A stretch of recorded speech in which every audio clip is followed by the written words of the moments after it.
Good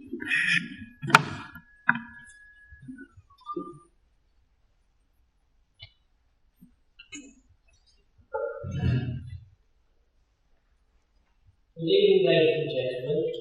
I will now ask Reverend Mark Jones to join the church called up the road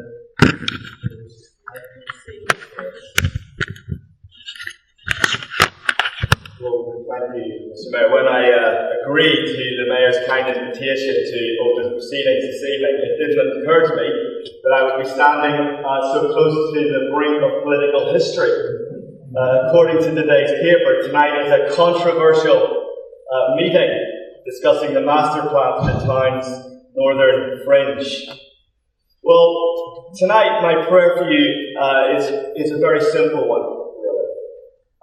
Jesus forged a revolutionary vision of leadership, one that was not built on self-aggrandizement or self-promotion, one that was not built on the consolidation of power or of status, but one that was built around the idea of serving those he led. His whole teaching and character and life were shaped by this great philosophy of leadership.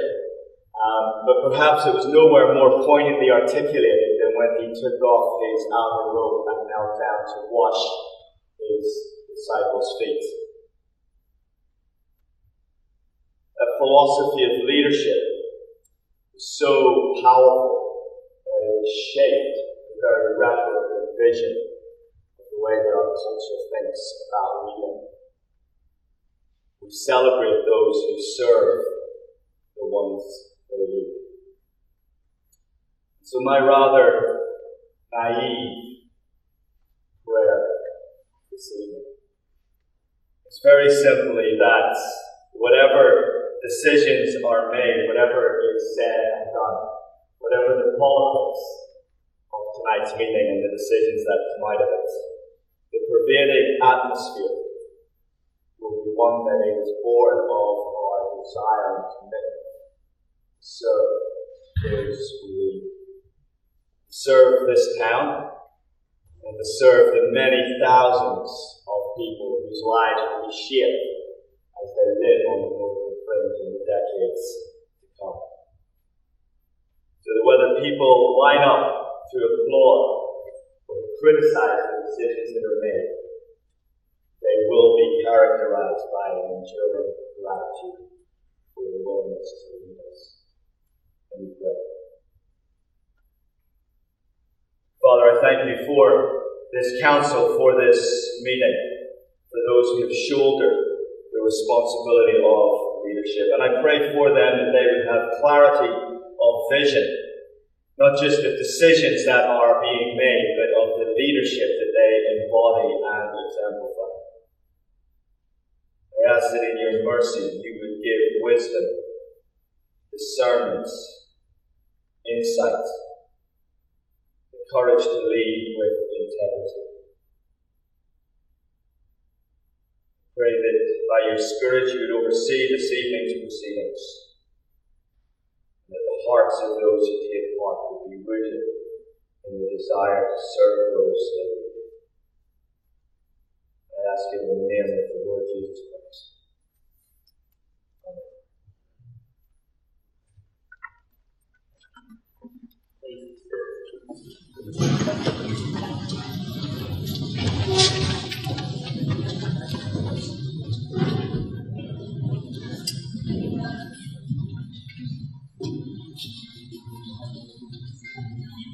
Please note that this meeting may be filmed with photographs. Also, may I remind everyone who has a mobile phone, they should have it switched on silent mode, please, whilst the meeting is in progress.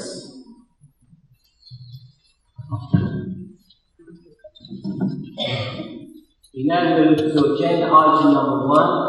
I've received apologies from Councillor Clark and Councillor Knowles. Are there any more, please? Councillor. Mr. Mayor, Councillors Chris Stewart and Councillor. Councillor Goodman, going on Councillor Troy.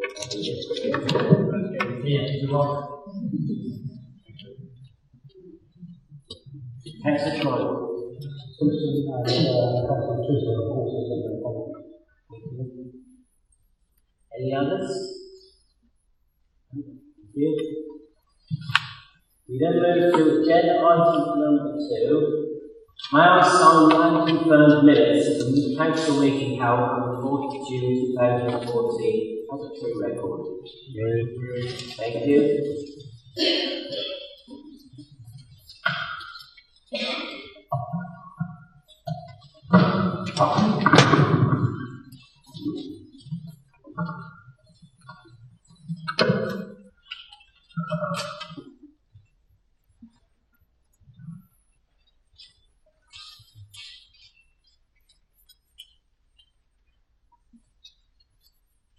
Agenda item number 3. Are there any changes to the order of business as printed? No? You? Agenda item number 4. Declarations of interest. Are there any other councillors who wish to declare interests in any items of business on the agenda in addition to those that have been circulated?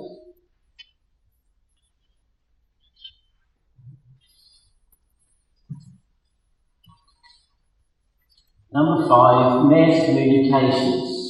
The Mayor's Communications have already been circulated to you. Just a question, has everybody seen a copy of the Mayor's events programme?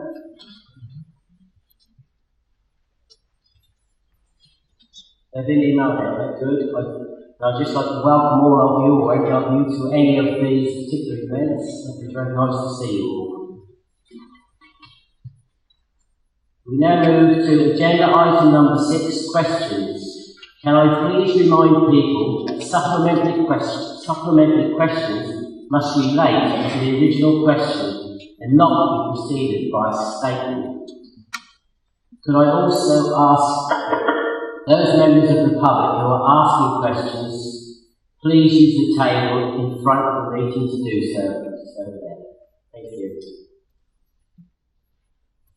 First question is from Councillor Stroke, Councillor Smart. Thank you, Mr. Mayor. Our town is being promoted on the Ipswich Borough Council supported Go Skyride website as a great place to cycle. Why is it therefore that when Norwich and Cambridge can be found in the top 10 locations, the proportion of people who regularly ride, Ipswich doesn't make the top 20? Councillor Smart.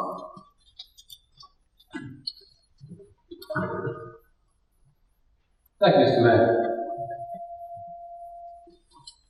When I read this question, it struck me what a wonderful question this would be to set, perhaps to a group of school students. The question might be framed: a town, in this case Ipswich, has been described as a great place to cycle, and yet, as the question says, it isn't in the top 10, 20 or whatever.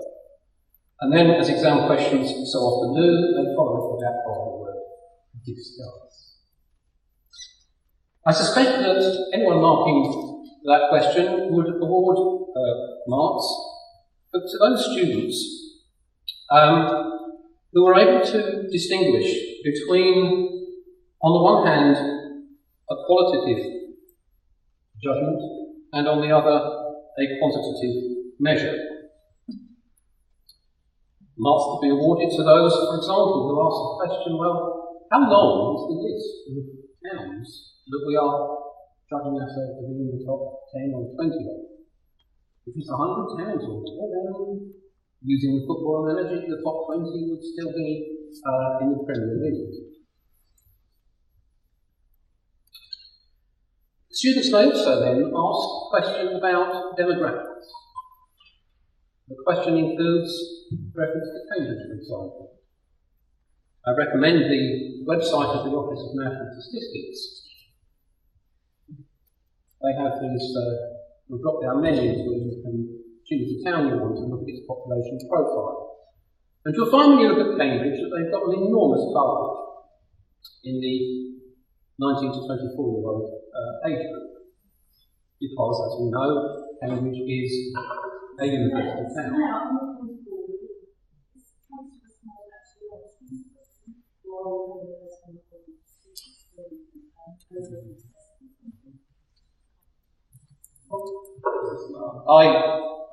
I was asked how come I was asked to explain what apparently appears to be an apparent contradiction, but I will be brief. So, those towns which are more established as university towns, and I know that we are a university town, but I think it would be arrogant of us to compare ourselves with Cambridge, are clearly more likely to have a greater amount of cycling activity among its population. The third thing students might question is what constitutes a great place to do something. Great places are not necessarily the places where most people do a certain thing. For example, I'm sure that you could think of a great place to drive, but it wouldn't be the M25, where lots of people sit in traffic jams.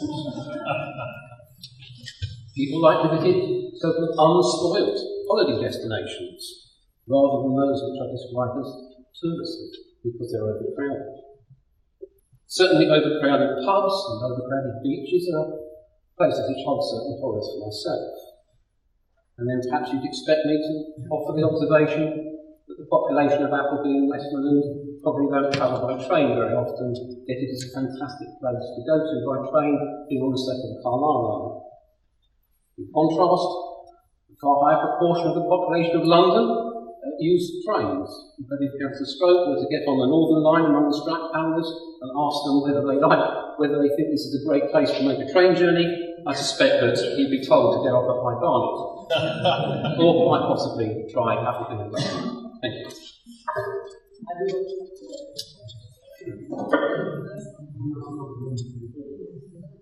Anyway, does the portfolio holder agree? And let's try to have something of a concise answer. And yes, I'm a teacher, and I think that's taken in mind. Does the portfolio holder agree that the master plan of the Ipswich Garden Suburb needs to take cycling more seriously by providing a dedicated superhighway route into the town centre in order to increase participation and fulfil the Ipswich Borough Council's commitment to sustainable travel?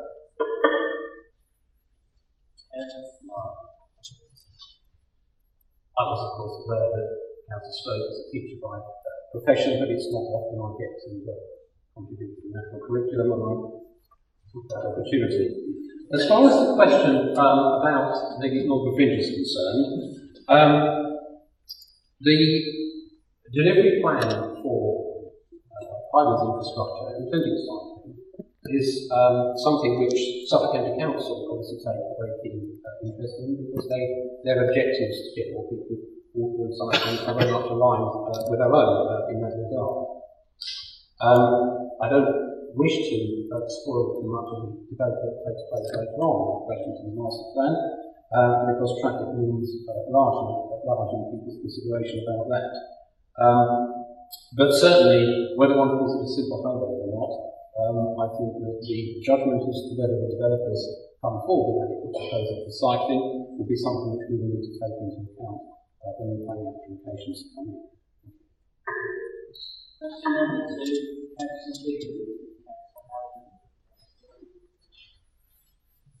Thank you, Mr. Mayor. Can I request that as chair of the meeting that we do insist that we are giving proper answers to our questions, please? I'm sure the public area do not like to do that in answer to questions. Yes, perhaps you can say something similar about sticking to the answers. Does the Leader of the Council agree with the statement by Hazel Greaves, a former Labour cabinet minister, that terrorists based in big cities like London should be relocated to Ipswich? No, Mr. Mayor. That's short enough. Have you heard something? Yes, thank you, Mr. Mayor. What communication has the Leader had with Mrs. Blair's to make it clear that their views are not shared by the people of Ipswich. And when all the new proposed housing and for Ipswich is built, will you assure the people of Ipswich that Mrs. Williams will not be appointed as letting agent? Councillor Alford. Thank you, Mr Mayor. I think it is entirely possible that Hazel Blears, despite her comments being judged, may have inadvertently done us a favour, given the secrecy that necessarily surrounds the use of relocation orders. The fact that Ipswich and Norwich have now publicly been mentioned almost certainly means we would be less likely to have suspects relocated here. The Prime Minister has announced that he wishes to reintroduce relocation orders as part of his review of anti-terrorism legislation. Again, I think it is useful, given Hazel Blear's comments, that now, when MPs are debating this, it would be useful for them if they not only focus on where suspects may be relocated from, but where they may be relocated to. Any MP who votes in favour of relocation orders is implicitly saying that they would be prepared to have suspects relocated to their constituency. Thank you. Question number 3, Councillor Vickett again, and Councillor Jones. Thank you, Mr Mayor. As a resident of Valley Road, concerned with the impacts of infrastructure works, particularly the road and sewage works planned for Valley Road, will the council stand up for existing residents and strengthen the Ipswich Garden Suburb SPD to ensure that high levels of disturbance will not be allowed to happen? Thank you, Mr Mayor. It's normal for the Council's Planning and Development Committee to impose conditions that include requirements for developers to submit and thereafter work to construction management plans. These plans help address issues of potential disturbance such as dust and noise and hours of operation. It will be for the committee to determine whether planning applications are acceptable in the first instance, and if so, whether such conditions are appropriate. It would not be appropriate for me to predict or predetermine the outcome of either matter.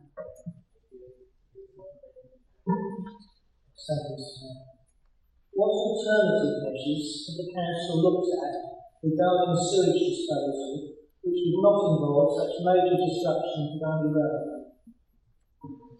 So that's a question that will be dealt with in more detail later. And I'm not sure it's particularly fair one to follow on, given that the question is really about the disturbance resulting from construction work. Can we try and stick to questions that question number 4 to Councillor Vickett.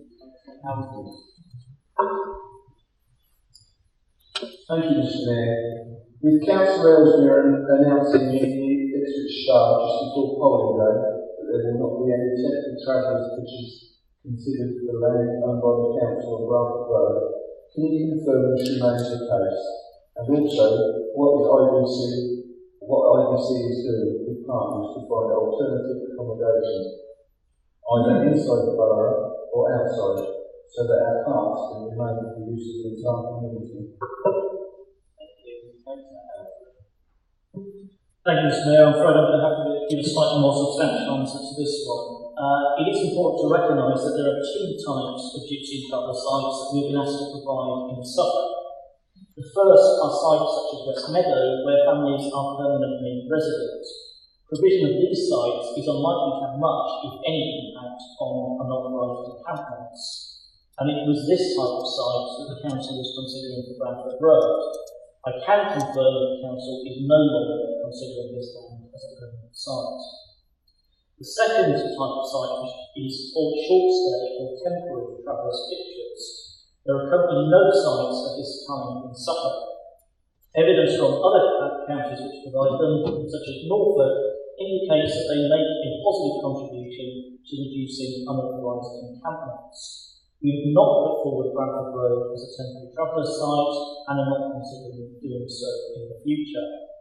Last month, Suffolk County Council started a period of public consultation on providing efficient short-stay sites for travellers, but then decided to abandon that consultation shortly after it started.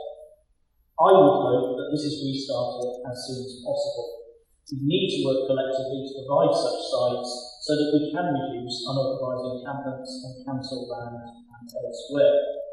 There are established procedures for dealing with unauthorised travel encampments. If they take place on land owned by the council, then we work with partners, including Suffolk County Council, and follow due legal processes to ensure that they are dealt with appropriately.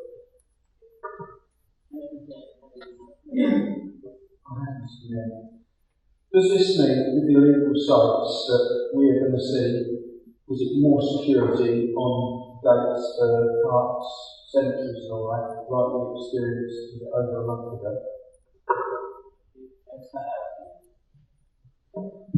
Thank you, Mr. Mayor. We review security of all of our sites with regards to all aspects of security, including unauthorised encampments. But I have to say, unless we spend a disproportionate amount of money, it is not going to be possible to completely secure any of our public spaces. If we were to put the sort of measures in place that would stop any determined person getting access to our parks, then I think that would probably preclude any member of the public getting access to it as well. Question number 5. Councillor Chelsea. Would Councillor Ellesmere give us an update, please, on the buying of the Arts Centre in Argyle Street? Thank you, Mr. Mayor. The owner of the property has withdrawn from the sale, so the Borough Council will not be purchasing this.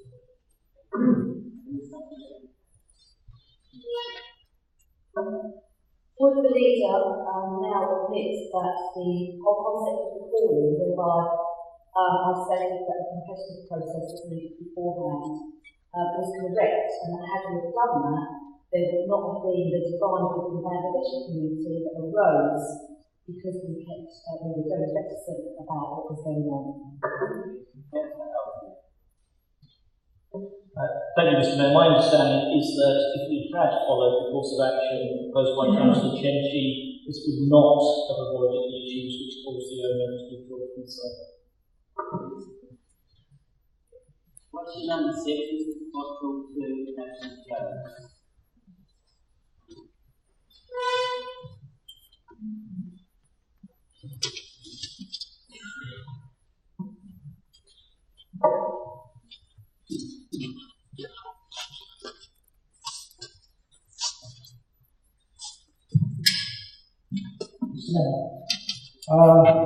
Will the council revise the Ipswich Garden Suburb fiscal bill so that it meets the requirement of the ANEC Habitat Regulation Assessment Report submitted as part of the recent CBRB Northern Homes Plan application? i.e., in order to be effective, that the defined areas of the country park relating to each of the residential developments of the Garden Suburb would need to be delivered in advance of occupation of the first level. Thank you, Mr. Mayor. Statement quoted here is taken from ANEC, the Residence Planning Application Consultants. It is not a requirement, it is a comment they make in the course of their report. It's not even the conclusion that they come to in that submission. And the benefits of the location of the country park in Henry Gate are set out in the SPD report we are considering later. You have something? Yes, I do. But doesn't the council think it would be sensible to embark on the country park to start with the Conway development and avoid potential infringement action of the European Commission should the country park fail to materialise, which must be a risk even so late in the development, i.e. prior to the completion of 500 dwellings on the Henry Gate, which is obviously towards the end of the development. Chair. I mean, it is possible by that time we might have revised part of the SPD we will be considering later, a phrase I will be repeating on the advice of the Chief Executive. We are satisfied that the site of the country park is the right location as a buffer for Westfield and for topographical reasons. And I understand that it's mitigation for recreation spaces and habitat across Ipswich. But the site being right, it means that the trigger for delivery, unfortunately or fortunately, for the country park comes with the development of the Henley Gates site, which of course comes at a later date from the Road neighbourhood. I think it's important to note that in their consultation response, Natural England were content with the location of the country park and with the trigger point for delivery and did not contest it. However, we do share with you the wish for planting trees and other works in the country park to start as early as possible, and that is reflected on page 143 of the SPD we will be considering. Thank you. I do, yes, please. Will the Council commit to strengthening the Ipswich Garden Suburb SPD and the scoping of the transport assessment to ensure the following is included? Effects of construction traffic, the traffic analysis of key surrounding roads including Westfield and Tottenham villages and roads leading to out-of-town major employment sites, if not, why not?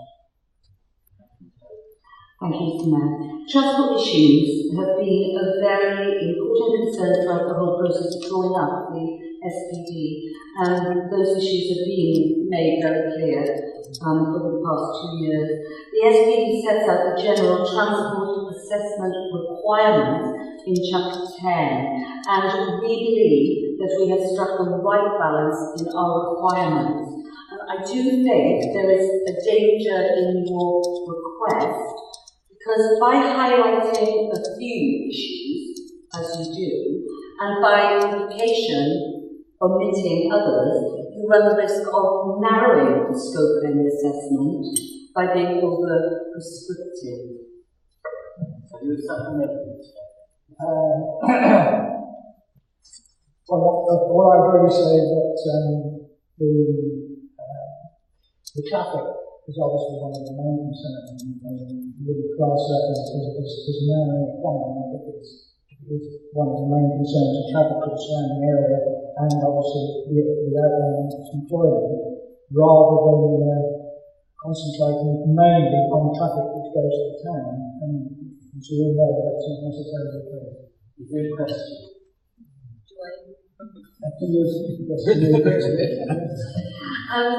Chair, I do agree. It is a huge issue, but we will have to deal with that. I think I would point out the obvious that Suffolk County Council is the highways authority, and it will be their responsibility to advise on the scope of the transport assessment required for the application.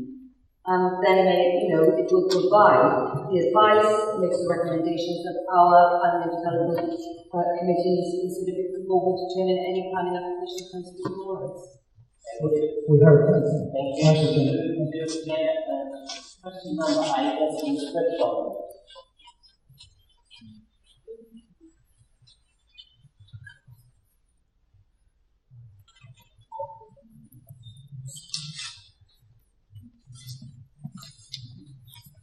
Any questions,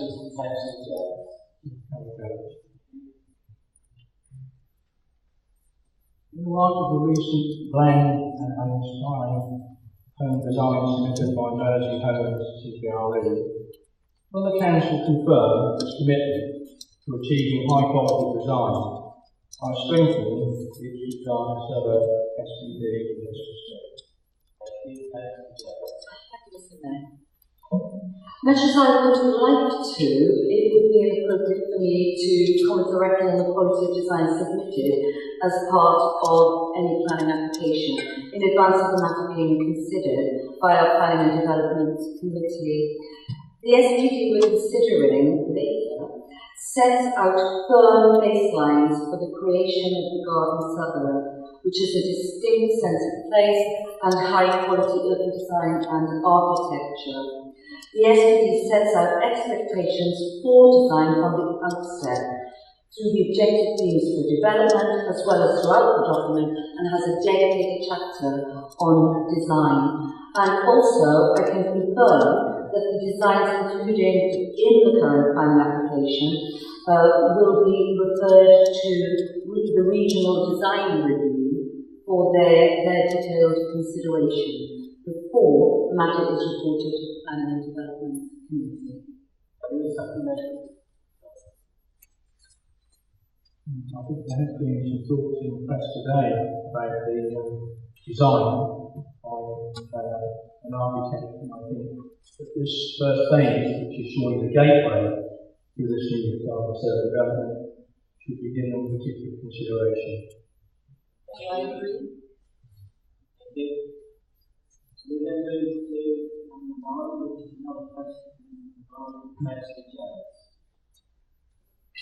Will the Council strengthen the Ipswich Garden Suburb SPD to ensure the development of direct, sustainable travel options from the garden suburb to major employment growth sites around Ipswich to reduce the traffic congestion that would otherwise occur, and if not followed? Thank you. The SPD will be discussing it. Identifies across-town destinations and employment sites which will need to be investigated as part of future transport assessment. Paragraph 6.17 the SPD. And as I said in answer to question 7, County Council or the Highways and Transport Authority, it will be for them to advise on the precise scope of the transport assessment needed for every planning application. Thank you. Have you a supplementary? Thank you very much. Move to number 10, question from Mr. George to Councillor Jones.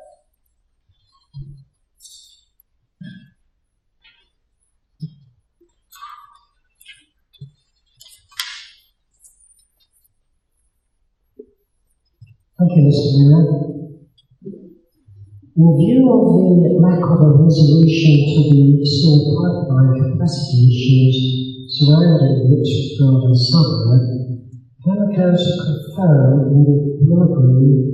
it will require an agreed power water infrastructure plan for the entire Ipswich Garden Suburb site, and this requirement will be incorporated into the Ipswich Garden Suburb SPD, if not, why not? The SPD sets out the need for a comprehensive SPD-wide, whole site-wide infrastructure delivery plan to be included within planning applications which will need to provide further detail on this issue of sewerage and water.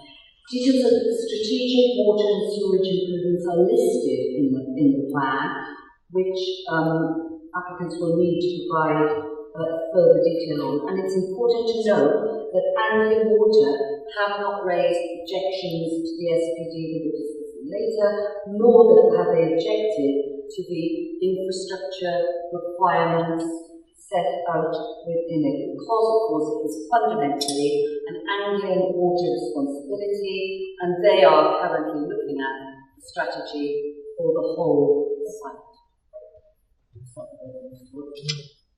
Yes, Mr. Mayor. Can the Council reassure the people of Ipswich that major disruptive roadworks to lay new sewer pipes and or holding tanks across Ipswich, transport the sewage from the Ipswich Garden Suburb to Cliff Key will not be allowed?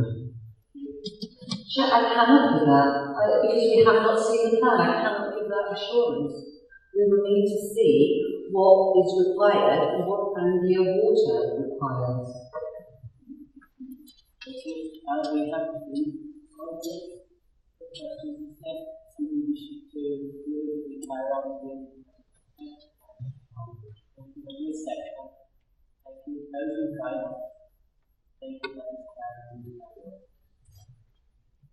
Question number 11 is put to Councillor Jones. Thank you, Mr. Mayor. In view of the increasing concerns over air quality and the severe traffic congestion forecast by the Mersey Homes CBR application, as a result of the development of the Ipswich Garden Suburb, will the Council strengthen the Ipswich Garden Suburb SPD by requiring developers to produce detailed air quality assessments for the impact of individual phases of the Ipswich Garden Suburb development, its cumulative effect and mitigation measures? Thank you.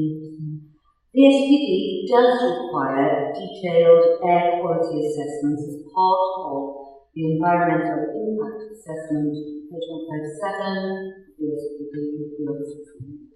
The standard structure for environmental impact assessments covers the things you're concerned about: cumulative impacts and mitigation measures. These would then be considered as part of this Council's determination of the relevant planning application. Yes, Mr. Mayor. Thank you. In the latest report on air quality from Air Quality Consultants Limited on the impact of the Ipswich Garden Suburb air quality, they claim that traffic volumes on local roads will only increase by a small amount, which seems contrary to the traffic assessment, and that no mitigation measures will be necessary. I would like to ask what effective measures will be taken should the need arise to protect school children from St Margaret's, St Matthew's and St Helens from rising air pollution, and should these be included in the Ipswich Garden Suburb SPD? So I do think that is covered by the very clear requirement in the environmental impact assessment that every applicant has to submit and is scrutinised by Suffolk Council and ourselves.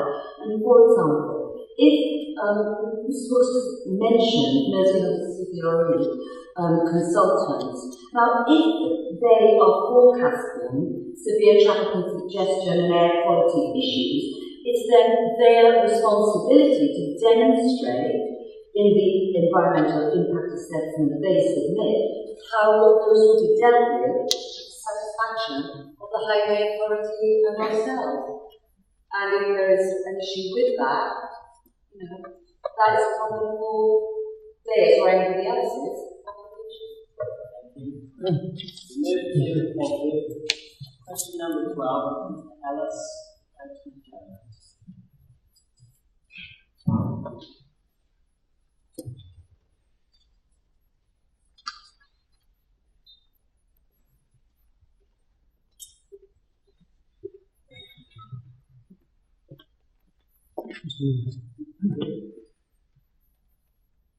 Would the Council revise the Ipswich Garden Suburb SPD to reflect the implications of Network Rail's intentions to relocate Worcester Station? And if not, why not? Thank you. This has not been included because Network Rail's precise intentions and details of any relocation are not far enough progressed to be usefully included in the SPD. Once more detail is available and potential intentions are firmer, then subsequent reviews of the SPD would be likely to include this information. My understanding is that there has been no formal statement on delivery intent from Network Rail on this matter, so any inclusion of it in the SPD at this stage would be premature. Thank you very much. Move to number 13, I'll have to Councillor Smart.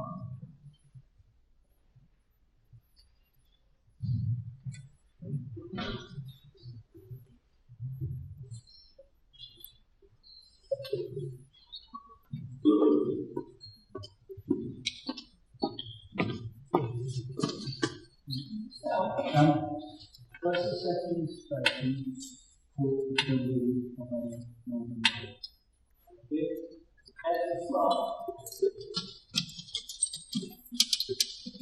short bit, Mr Mayor, it's inevitable that many new roads will be built as part of the Ipswich Garden Suburb, which is the main subject of this evening's business.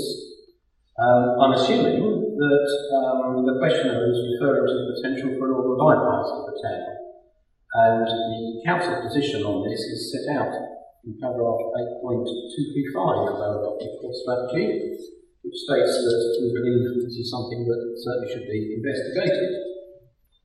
Recent discussions with the County Council, the Police and Crime Commissioner, suggest that they are in favour of such investigations, and this is something which they're prepared to lead.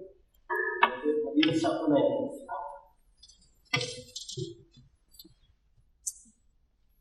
And I'll just need to do that. Thank you very much. That brings us to the end of the questions.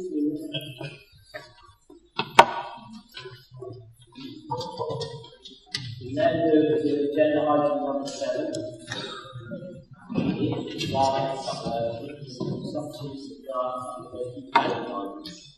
Mr Mayor, before you start, I have been advised by the monitoring officer that as I am a resident of Valley Road and I have a business premises which I own in Fairhill Lane, I have a pecuniary interest, and I'm going to have to leave the judge out. Are there any others?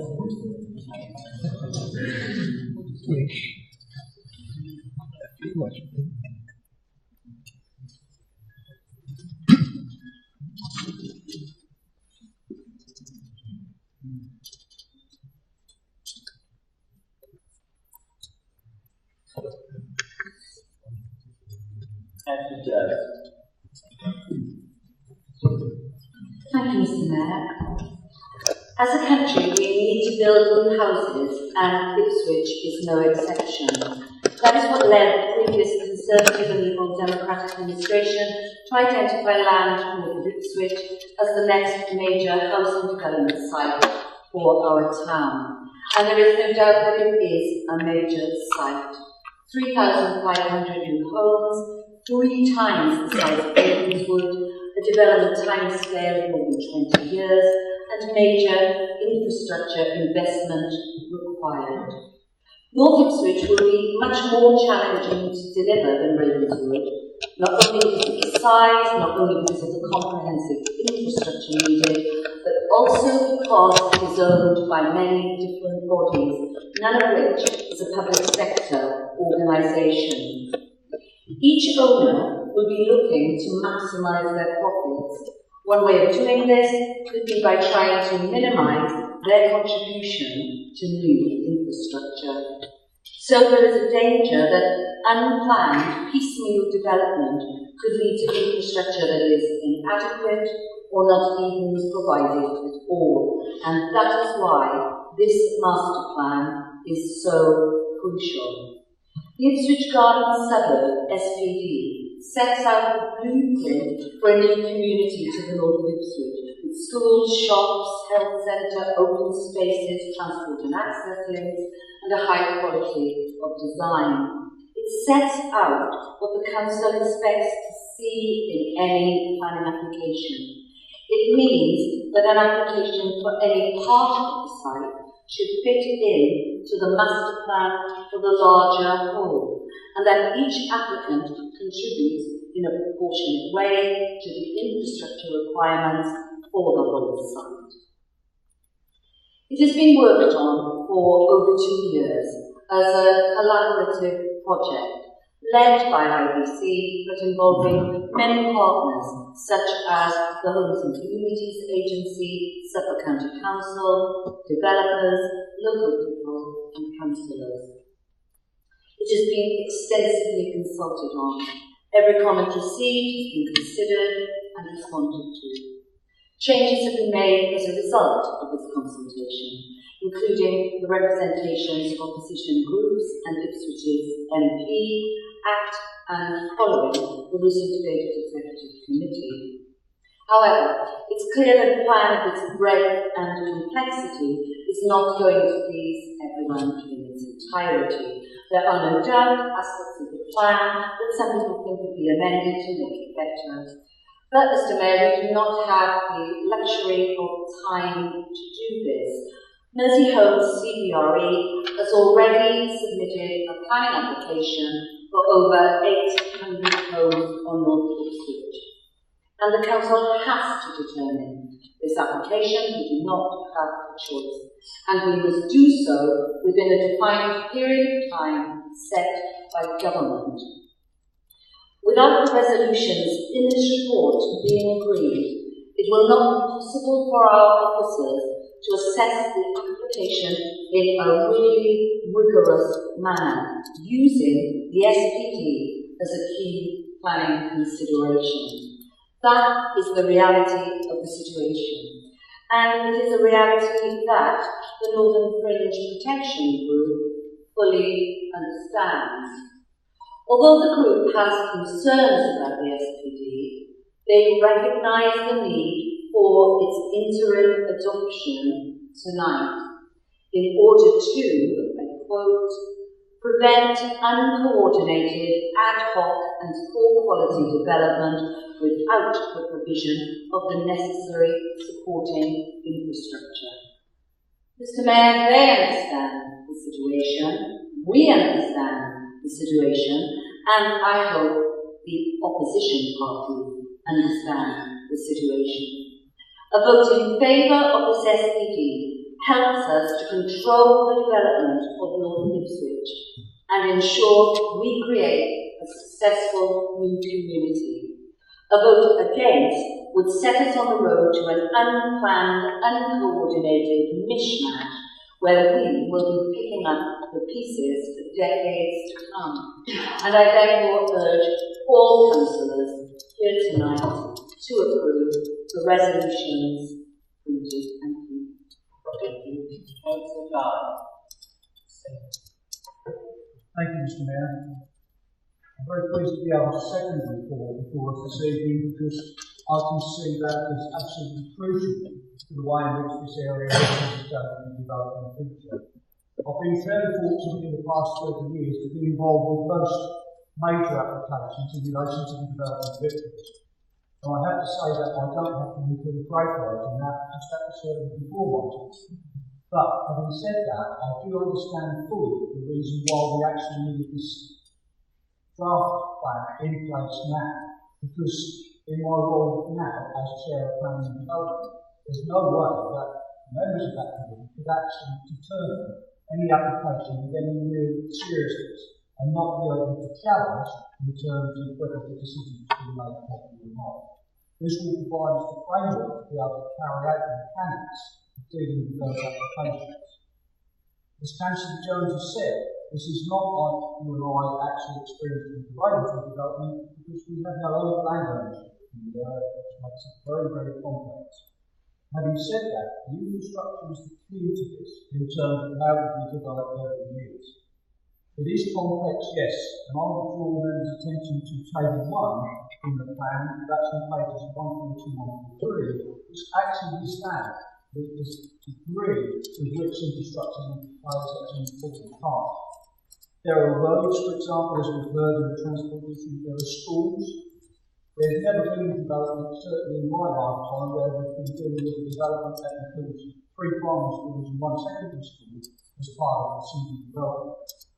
There will have to be the need for community facilities, both in terms of district centres, providing not only shops but medical centres as well, and of course, not least, the open spaces which overall people of Ipswich will be able to enjoy, not least of which would be the country parks and already.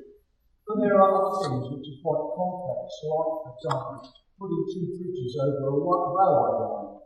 That's not easy, particularly when you consider the agencies that are involved to be able to deal with something like that. We've heard mention of sewage, and so obviously there are other agencies who are going to come into this, but the word strength has been used considerably throughout the questions this evening. My argument would be that this plan gives developers an opportunity to see what the council really needs from them to be able to determine application. Mr. Mayor, I hope that in the future, and God willing I might be here when this development is finished, our grandchildren will be taking land and showing something that I can be proud of, that I was involved in decision making within this chamber.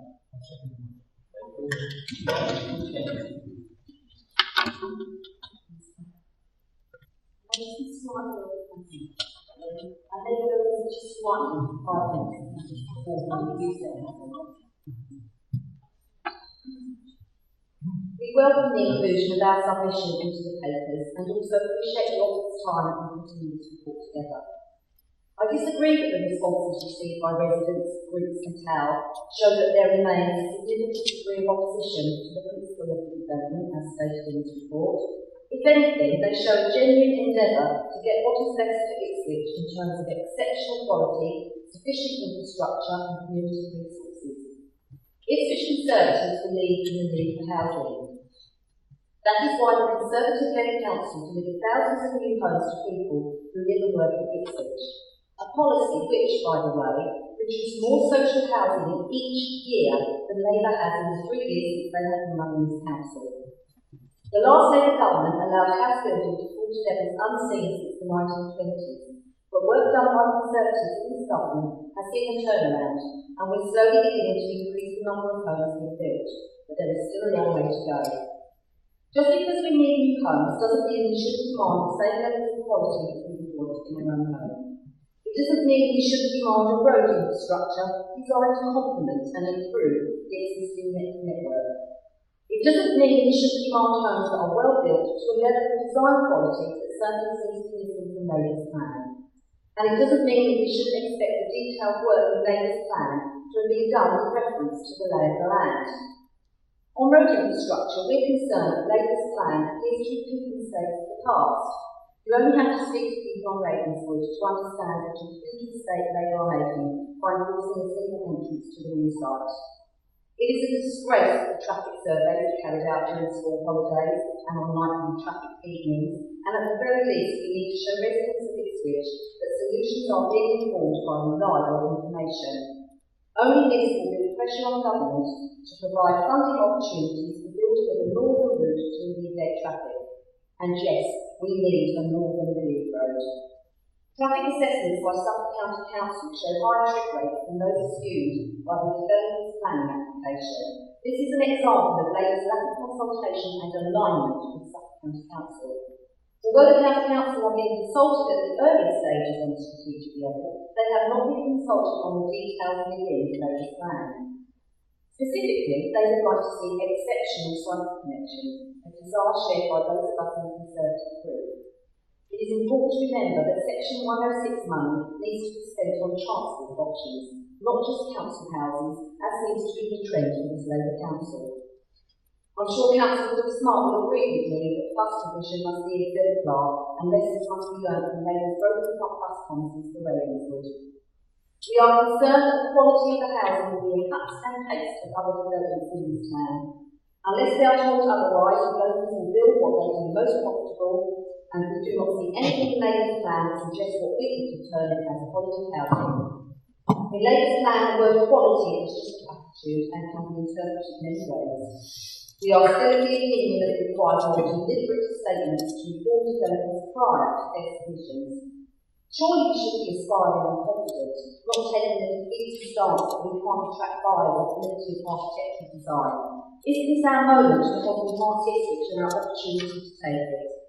Or perhaps attracting middle-income professional families likely to go Tory or Liberal is not what the Labour administration wants to see.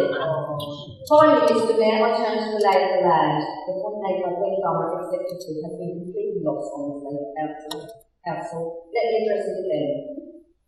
Labour's plan doesn't have a proper topological study of the site. Where is the understanding of the natural range, the use of the undulating countryside in a way sympathetic to the site? Because of the lack of proper studies of the site, there are still concerns that potential threats of flooding have not been properly addressed. According to Mr Dunn, only independent landscape architect, the slopes of the topography need to relook. That surely is not too much to ask.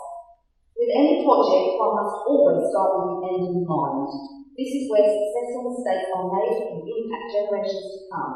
This document is as important as it gets for future amendments to take place that do not have unintended consequences. I conclude by reiterating that we want to work with the administration, not against, and we offer our assistance. My group wants to support this scheme. Unlike the council leader, we're not trying to draw false dividing lines in order to win an election. This decision will be remembered for many years to come, and we must not be rushed by developers. It is far too important for that. Labour's plan is substandard. It won't produce the quality development that Ipswich deserves, and this council should be regained. Thank you. Thank you.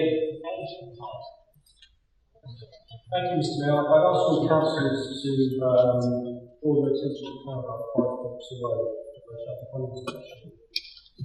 As you may be aware, the Liberal Democrats, since the advent of the new coalition government and revised advice from the DCLG, have been against the principle of development in the Northern Fringe until the RSS targets of the development originally built on and that we voted for at the time have been reassessed. Follows Eric Pickles' letter to various levels of the event. So, we would be against the principle all four recommendations. We are, however, cognizant of the comments that Councillor Jones has made, and certainly were before this document was published. And we were minded to vote for option 4. That would be to vote for option 4 to protect the council, to protect people of Ipswich against speculative development, despite our own principles arguments against it. However, on balance, and since the publication of the council practice, we can no longer do that. Paragraph 5.20. I shall read it out. In general terms, it must be acknowledged that the site, in being about 1 mile away from the central area of the largest urban area in Suffolk, is within an inherently sustainable location. Councillor Jones and others have made much of the fact that planning applications will be coming ahead, so no doubt there will be environmental quality assessments and transport assessments associated with that. As you know, and as ourselves at the opposition and many members of the public have said, we are deeply concerned with the levels of traffic and the impact of North Ipswich going forward decades. We're deeply concerned about the impact on small locations such as the Boxing, Rossfield Road, Bolton Lane, Tubman Road, and so on. The problem with that sentence, and that paragraph of 5.20, is that any planning statement made next is rendered meaningless. It is because the council, and you are the planning authority, so you make the decisions, has already concluded that the site is inherently sustainable.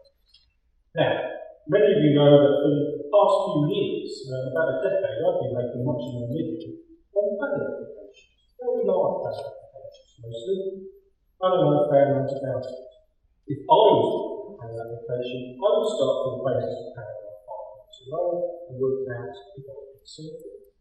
How little money I needed to actually spend even on the assessment, let alone dealing with the impact that comes out of the assessment, because the council itself has already said they believe the site to be inherently sustainable.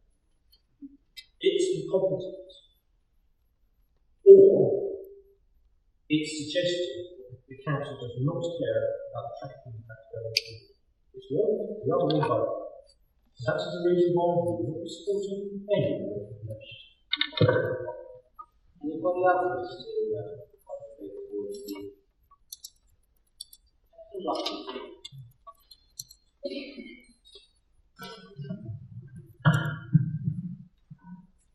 Thank you for allowing me to speak tonight. And as Councillor Pan has already mentioned, it is not good to say something is from the start sustainable. We are here tonight at the end of another consultation on a piece of farmland. Residents have had their say again because there has been other consultations and discussions before. And there's discussions in the SPD about the shopping centre, about education, about housing and so on. And we've ended up with a huge document here. We have a proposed development for around 6,500 dwellings, which somehow has a feel of a separate village between Ipswich and Westfield. We have several very tempting pictures of landscape and green areas in the SPD.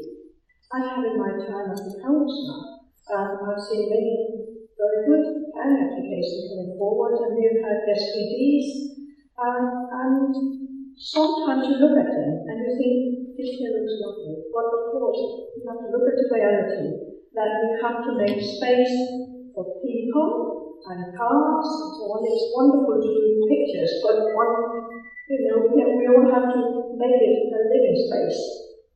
When I think about the Hague allotment SPD, the site of the development of Hague allotment is completely different to the SPD that recently we said we could take away from our planning structure because it was no longer relevant. Here tonight, that of course in the future SPDs can be changed, so we don't know what we end up with.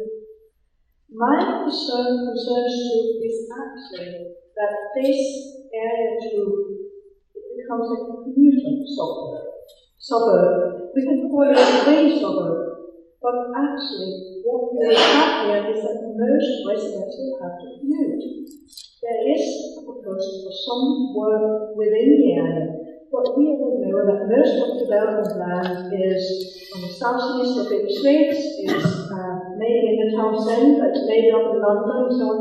So most of the people moving in the future will have to commute, and it is that bit that has not been taken properly into consideration. We know that Ipswich has got very few west and east-west roads, and without better connection and better traffic, this bit of suburb here, included without much access and on its own, will really come out with a lot of traffic for the rest of the roads. It was interesting recently I met a couple of residents from the southwest area of Ipswich, and as they were talking to me about where they live, one of the first things they mentioned was, oh, it's so easy to get out to A1214. I don't know why they started to tell me that, but it was clearly something that was important to them. There may be a fellow councillors here who worked with me and other councillors on the bus stop some years ago around this area.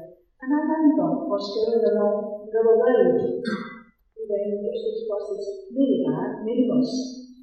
We had to stop to let a van go past, and we know that the road between Western and Tuttle Road has got passing bays. Now, that is the sort of road that we have outside this big development. If you leave Valley Road is at chock-a-block. These are the roads that people will be having to go to. The rest of the station is talked about, but actually we can maybe relocate the station and we can make a bit of parking and cycle places there. But of course, if trains don't stop, what's the good of station? We really need to work very hard to be sure that trains don't stop if we are to use it. There's talk about a lovely country park, but actually, people who come there may come in a car. Are they going to come in from Lower Road, or are they coming to go to the housing development? There is not enough information, and I think the whole thing is very much, as our residents are saying, drainage and traffic is the two big issues for our residents. And what we need to know, and the drainage. Could we know from Anya Water whether the drainage system from the site down to 50 is good enough, or we have to dig up the whole fixtures to fit it in? Thank you. Thank you, Mr. Mayor.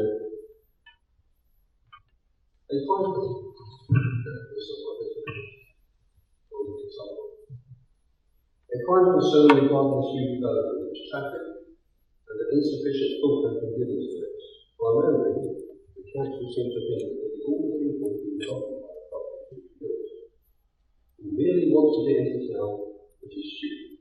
They will be working families, needing to travel to various places for their work, and as such, there will be easy access to A14 and Borough Road.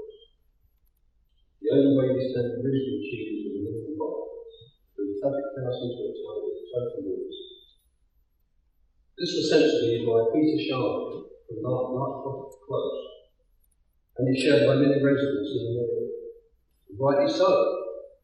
As we mentioned, we have Mersey Homes application, and already it says here, the Mersey Homes CPR application assumes 43% lower trip rates than recommended by the Suffolk County Council for 2027. If we look at between Norwich Road and the roundabout Henry Road, presently it's 5.8 minutes waiting. The forecast is 15.5. Why Mersey Homes not is putting 43% lower than what's recommended? Is this going to be the future of the area? All the recommendations will be lower than what we're going to say. Thank you. Thank you, Mr. Chair. Although I've always maintained no mind on these proposals, one thing I passionately believe in is that if this development goes ahead, it must be visionary, so that our children can say our thinking is ahead of our time. However, I feel what we are committing residents to is gridlock in the north of the town. I draw your attention to 514, the statement there that the general view expressed the reliance on the car is underestimated, and locations, etc. You only have to look at Ravenswood and the Bradford Road development, is it in Ipswich at the moment, to see the impact on residents. Gridlock. 515, achieve a modal shift. Well, in the north east, we're actually cutting back on buses over here, and was it, from what I hear, maybe in 5 years' time, we might not have a bus service. So, I think we really do need to work on that. Is it 5.18? A detailed transport assessment is required with future planning applications. I believe, as the council, we should be insisting, on detailed transport. What we want, not what planners want to do us, not what builders want to do us, what we want for the future. Because what we're going to see is rapid.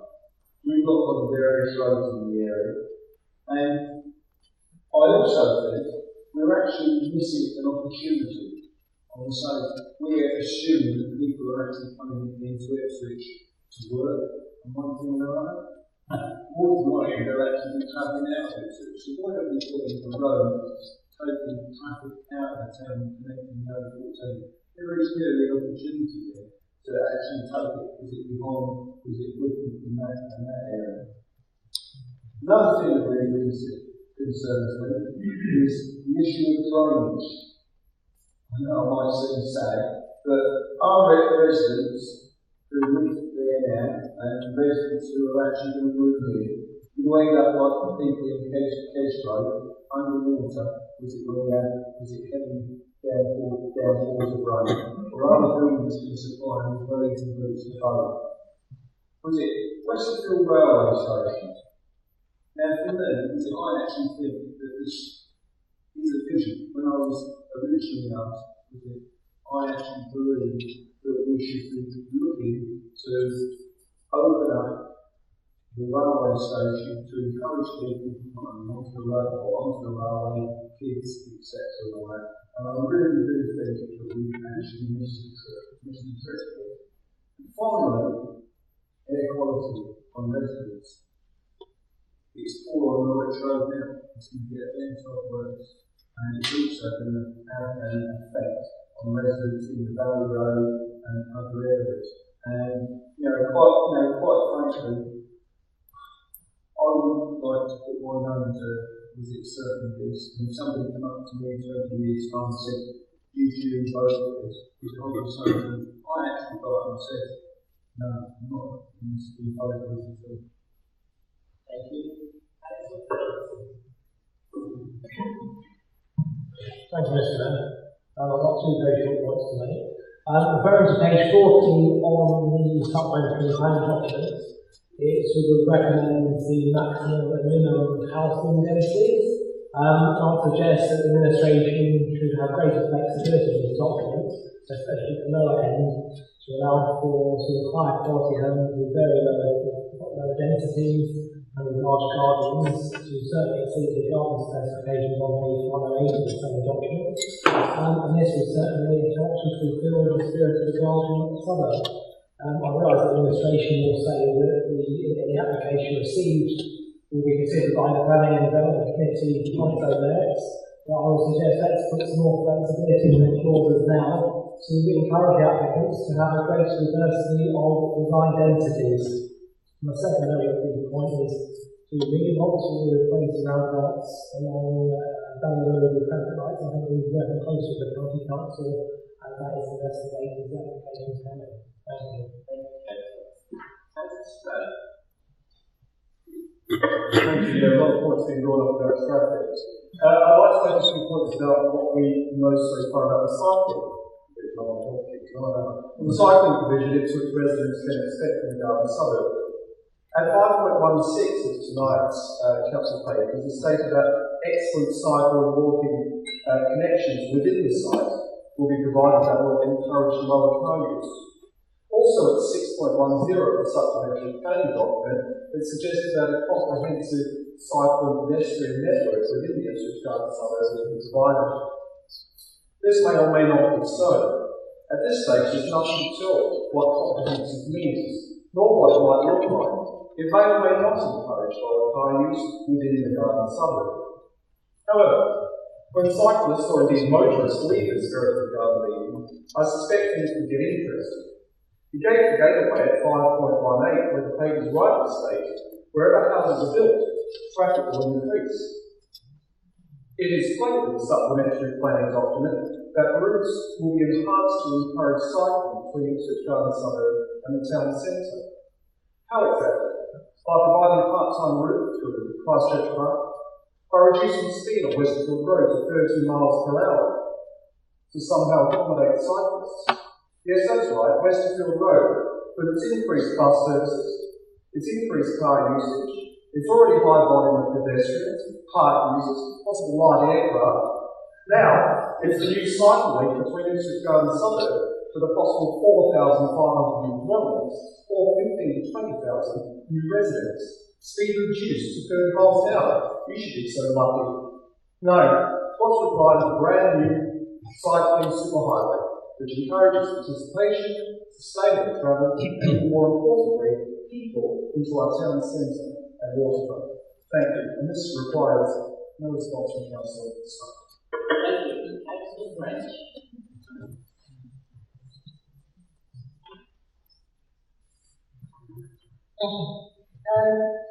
I don't want to take up much of your time. I think I don't say, and these are very good points which I'd like to raise. The one section.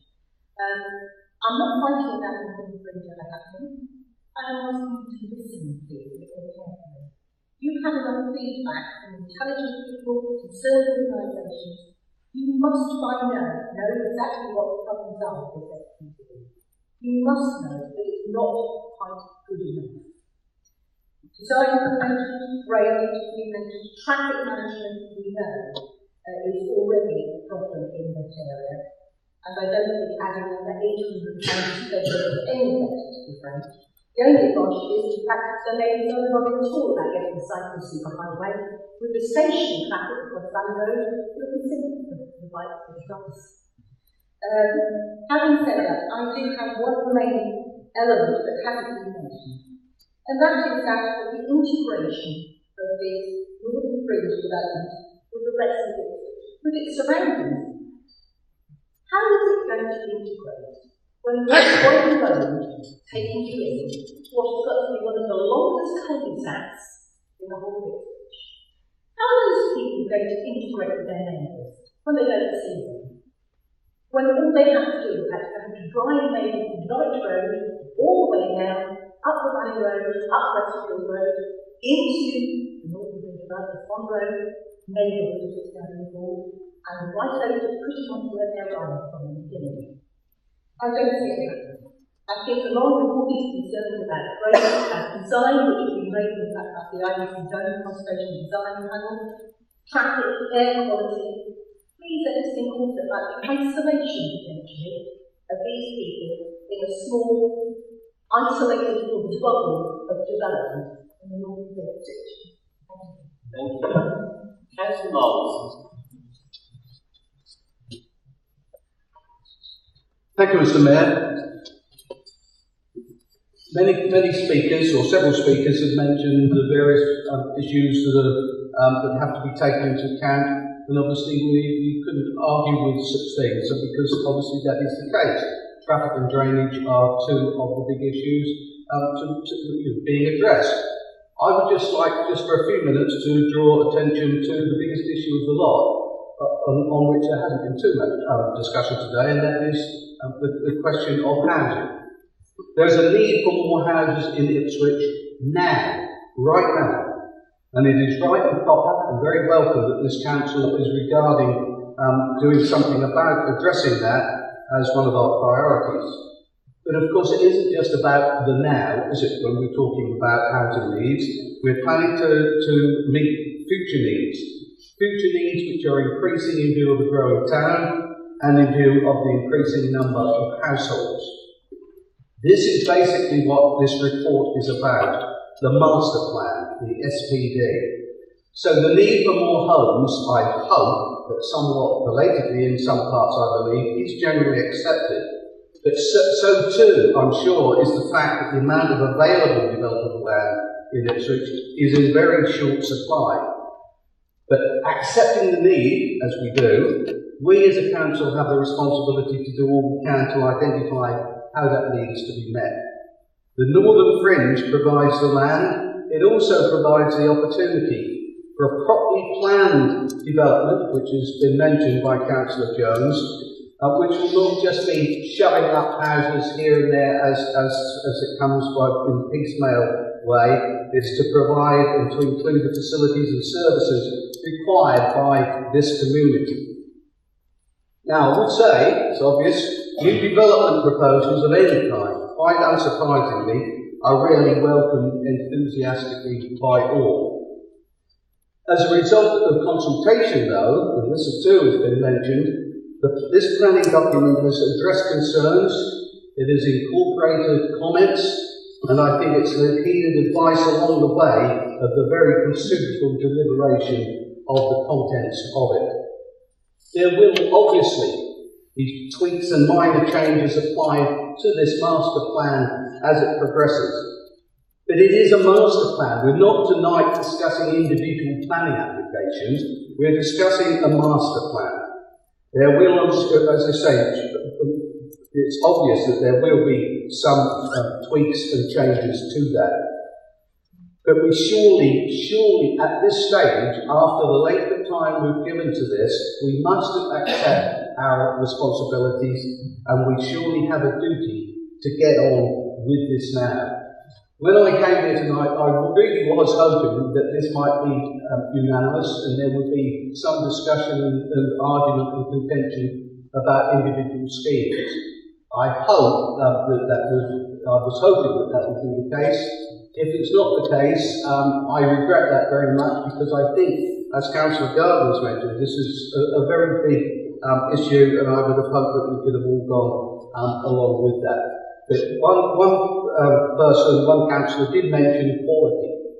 We want, and we will ensure that this is a quality community, a quality development with quality houses. Councillor Smart. Thank you, Mr. Mayor. It is, of course, one of the contradictions of modern society that we all love our cars, but we all hate traffic. And of course, traffic is a concern of us all. And we've heard tonight people who are concerned about things like congestion, air quality, and so on.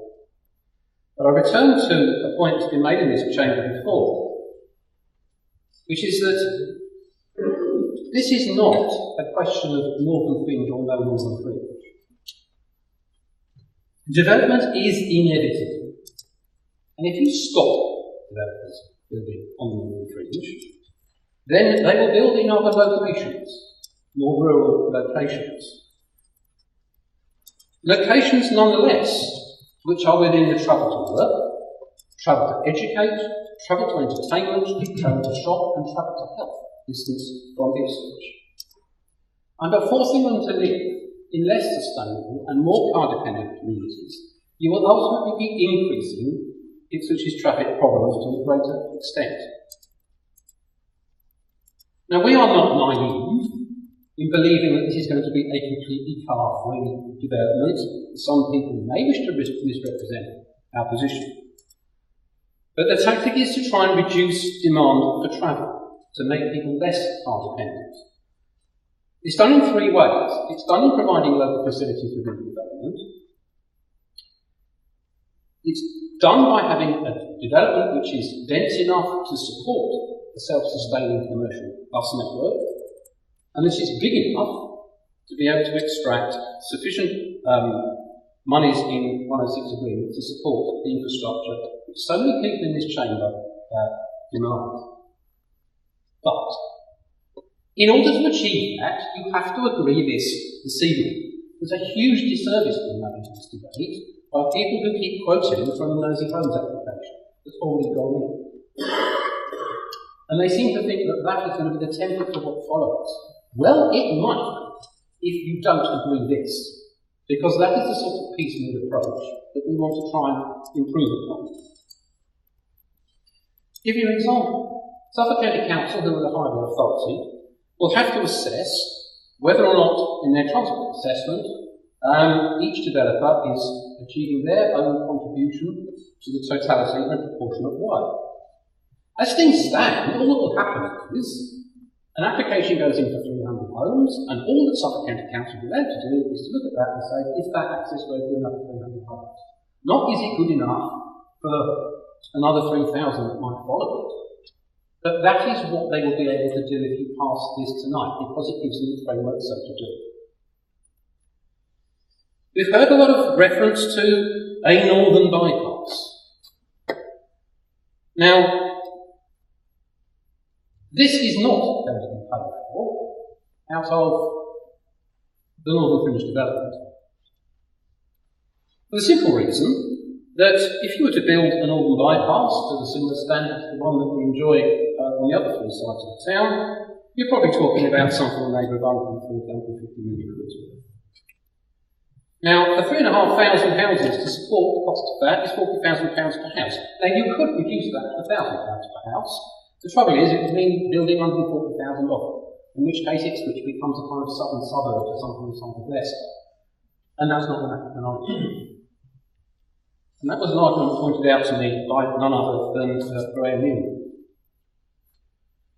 who's the portfolio holder at County Council, for those who don't know.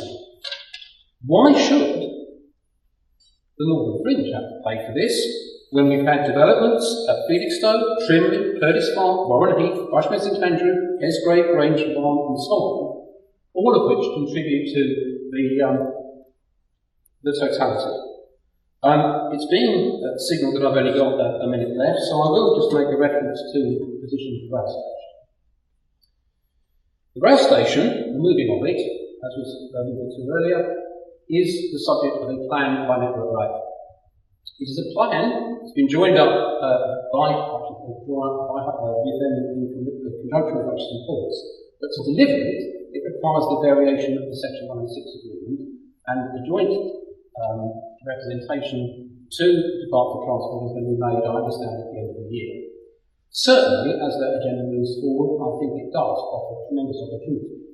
And as for getting trains to stop there, can I make it absolutely clear that in our submission to the forthcoming franchise, which is going to the stakeholder arrangements for which are going to be made over next year, that we'll be insisting that the East Suffolk trains, as well as the Felixstowe trains, will stop at Westerfield.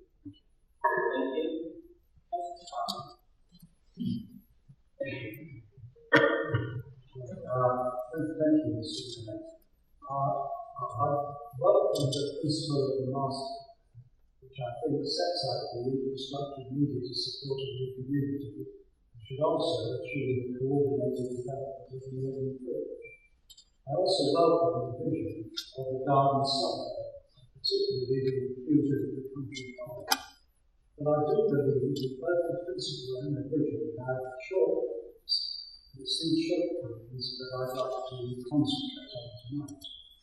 First of all, as far as the master plan is concerned, the first element is clearly traffic arrangements. Now, I'm not going to talk at length about those, as we've heard about earlier on this evening. But I think there's general agreement that the proposal will lead to congestion, will lead to rat runs, and will lead to a deterioration of air quality. And I think in these circumstances, it is not unreasonable for us to ask the Highways Authority to look again at these arrangements and see if they can come up with something that improves the current position and also meets the needs of local residents. The second point of the master plan is the question of parking. Now, the master plan is very friendly to cyclists, very friendly to pedestrians. I make it plea that it be friendly to motorists. Now, I know that Councillor Smart does not like motorists. I think they're a pain as far as he's concerned because they don't use public transport. But I'm going to suggest that if we don't have proper parking arrangements in the Northern Fringe, then we're asking for trouble.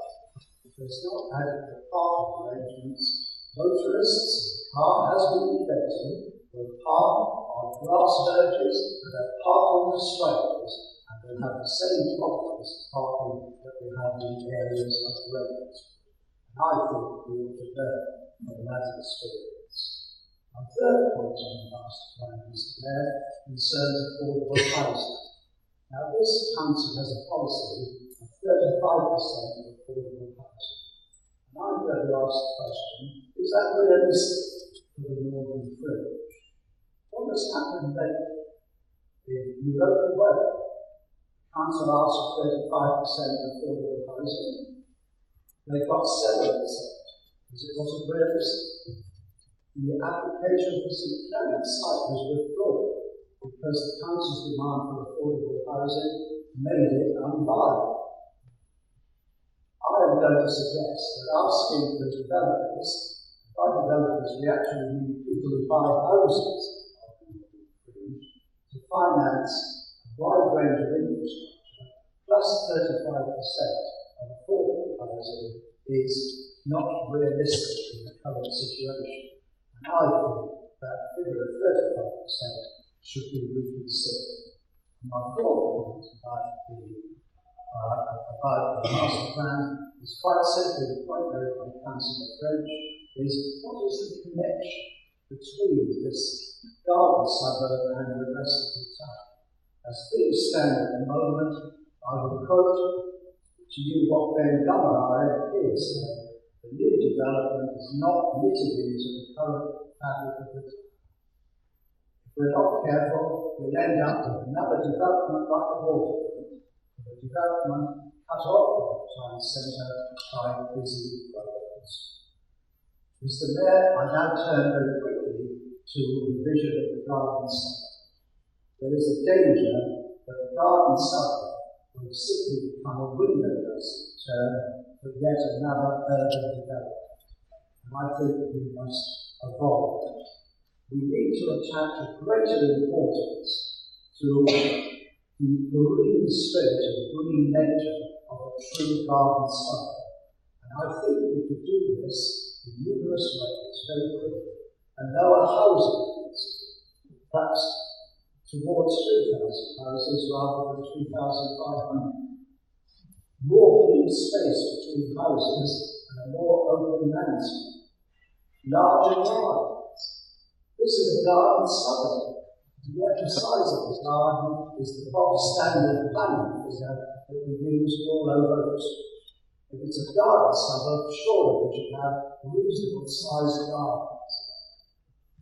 I welcome the fact that we're not particularly successful, but I ask the question of 3 hectares enough for an area that will have over 3,000 houses.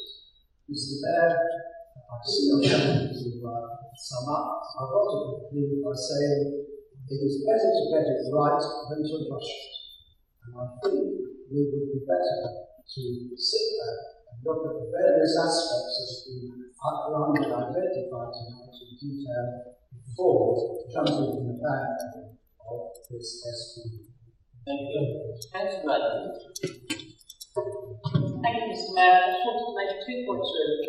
I'm very proud to be a member of this council, which is building new council houses for people. For the first time in perhaps a generation, I'm delighted to see the kind of houses that home my mum and dad and my family will be built again so that people have somewhere to live. We need more housing stock, and hence we're now looking at the Northern Fringe.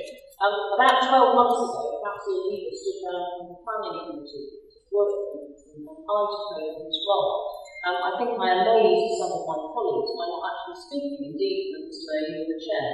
By not speaking at those meetings for a good 6 months because I was learning and listening, and I really was learning, listening, and studying what was going on. And I think it's quite clear that the planning process will manage a lot of the concerns that are raised here, whether it's about cycleways, whether it's about fringes, whether it's about when certain things can come along, like a country park. But it's quite clear that without this plan, the planning committee can't start to do any of that work.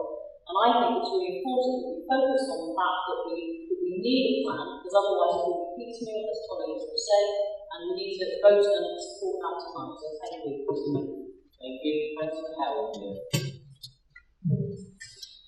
Thank you, Mr. Mayor. I have for some time been trying to discern what the local Conservative Party policy on housing is. But I've got to say, following tonight's contributions, I am none the wiser. What do they actually want? They claim to support building council houses, but they oppose nearly every scheme we put forward. They oppose the development of 100% council housing at Ravenswood, but put out leaflets claiming credit for 100% council housing at Bailey Close. They want housing at St Clements to be sped up, but for it also to be a country park with no housing at all. And this confusion extends to the development of North Ipswich. When Conservatives and Liberal Democrats ran this council, they agreed to designate this land for housing. Now they don't run the council, they either oppose it or they seek to put obstacles in its path. When this SPD was discussed at executive, Mr. Mayor, Councillor Chenchi and Ben Gummer, our MP, indicated that they welcomed it and only wanted a few minor changes. The main sticking points then seem to be around an illustration which might have given a false impression about a water feature and a sloping cricket pitch. Well, Mr. Mayor, we listened, as is mentioned in paragraph 5.98, they will be removed. Generations of residents of North Ipswich will no doubt be eternally grateful to Councillor Chenchi and Ben Gummer that they don't have to endure playing cricket on a walking pitch. But then, after the executive meeting, the Conservatives submitted a whole raft of further objections, none of which had been mentioned at the meeting. For example, the location of the secondary school. Now, this has been given careful consideration. The playing fields provide a green barrier between the new development and existing housing, and this location is supported by the Education Authority, Conservative-run Suffolk County Council. Moving the location of the school is not a minor alteration. The whole layout of the development will have to change. If this was such a big issue, why wasn't it mentioned at executive? And Mr. Mayor, I have to say that the submitted comments about design quality betray a complete failure to grasp economic reality. They say we should copy the award-winning Accordia development in Cambridge, and I'm sure if property prices in Ipswich were the same as they are in Cambridge, we could, but they're not. Have the Conservatives got any idea what property costs in the Accordia development? I checked the prices today, Mr. Mayor. A one-bedroom flat costs £325,000. A three-bedroom flat costs £1.3 million. 1.3 million, Mr. Mayor. That is 56 times the average salary in Ipswich. Now, that may be affordable, or be regarded as affordable by David Cameron and his cabinet of millionaires, but for ordinary Ipswich families, this just reinforces how out of touch the Tories are. Perhaps, Mr. Mayor, this is their solution to traffic generation. Build a development that generates no extra traffic because no one can afford to live there. Mr. Mayor, we support this SPV because we want to give an opportunity to thousands of Ipswich residents that they don't currently have, the opportunity to own their own home. And we want them to live in a community with all the amenities we would expect: shops, schools, a health centre, plenty of green space, transport links and decent quality homes. Some councillors tonight may think that voting against this SPV means that we will get a better development in future. It doesn't. Because of the Mersey Homes application, it means we get, in the words of the Northern Fringe Protection Group, an uncoordinated, ad hoc and poor quality development without the provision of the necessary supporting infrastructure. That is the reality of the situation. Mr. Mayor, for the protection of existing residents in North Ipswich and for the benefits of future residents of the Ipswich Garden Suburb, we should vote to approve this SPV tonight. Thank you. I have one more speak and then I'll bring back out to you. Thank you very much, Mr. Mayor. I always think it's such a shame that Councillor Earlsmore has been so sarcastic to us over here. It's so totally, well, it is totally unnecessary.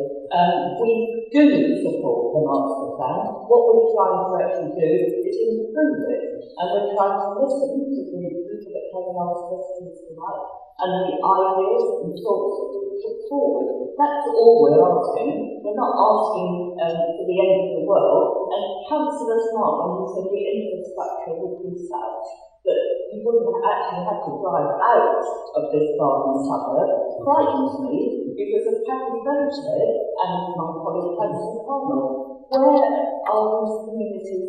When are they going to integrate with the rest of the town?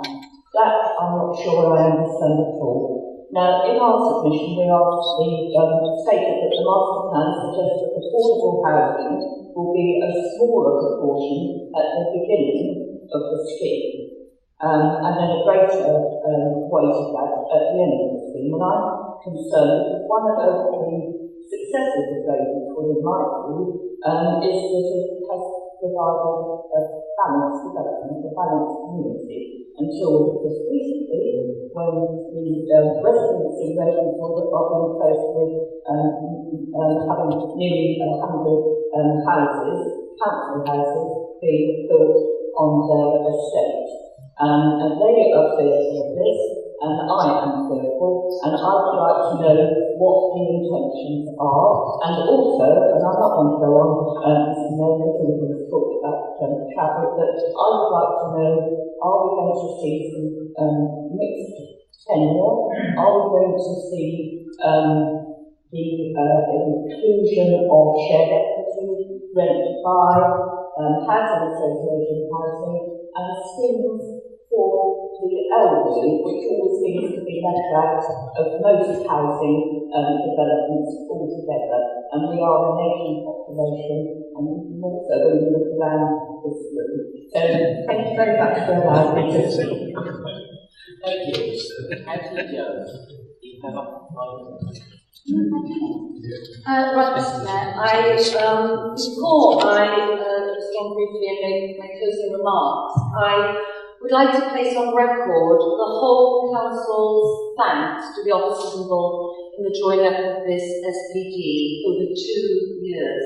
Their commitment and professionalism has been exemplary, and this has been recognised by the government's own matters team, which gave the process a clean bill of health, and I think was recognised by all the councillors who have had anything to do with this process.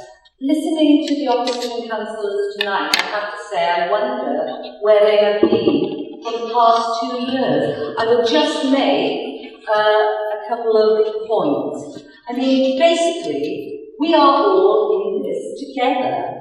This is your local plan that includes the allocation of housing here. The 2010 Mersey Homes application was submitted under your watch with a resultant appeal decision, and your councillors have been on the community steering panel and the development working group for 2 years, I thought, helping to shape it. And now we have questions coming up tonight, which actually most of which have been answered in the documentation. I find it absolutely astonishing. Councillor Connell is a new boy on planning, so just for him, I will make the point that affordable housing is always subject to viability, and the position of local authorities with regard to insistence on it has been weakened under the coalition government. And make the point also that a true garden suburb would have a density where we would have maybe 400 people living in small houses with enormous gardens. Land is a really precious resource. It's 35 dph dwellings per hectare. That is the low end of the medium. We listen to you, listen to us. Please carry on. I'd also like to thank you for interfering and you are looking on one of the conversations is probably going to go ahead. I'd like to thank you for your contribution and your passionate interest in the future of this site, which I recognise and I appreciate. You have really been happy in the way that has been marked and clear. If there are any questions that have not been answered in the documentation we have or earlier tonight, they will be noted and the council can have an answer to them. Because we're not at that point in the process, Mr. Mayor. Tonight, there is one key question to adopt or not to adopt, to vote for or to vote against. And there are two tests of that I would suggest. The first is this SPD sound and fit for purpose? Yes. There are 3 pieces of evidence from this.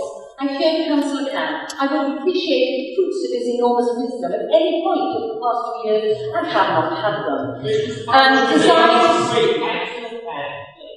Designed South East, planning professionals, various fields of expertise, we invited them in April this year to conduct effectively a scrutiny or a peer review of the document, which included a site visit discussion with us, and actually the chair of that group was one of the partners lauded by Jane Merrick and his article today.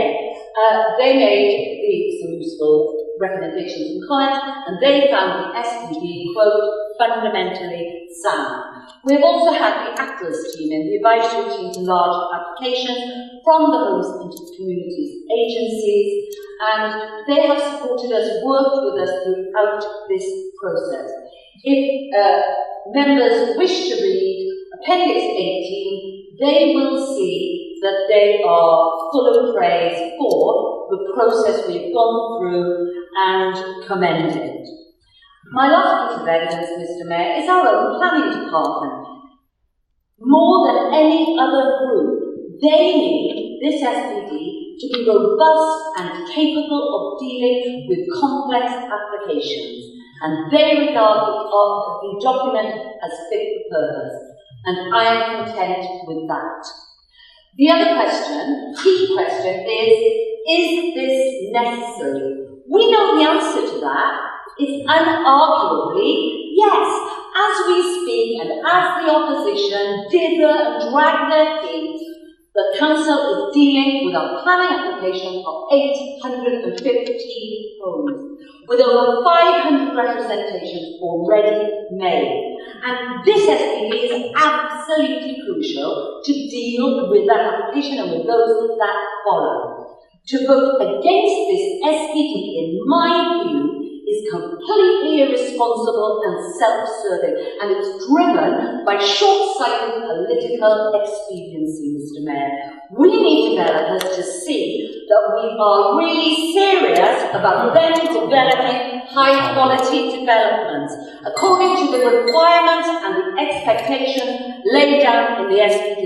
And the best way of doing this is a unanimous vote tonight, which the opposition parties are too cowardly to deliver.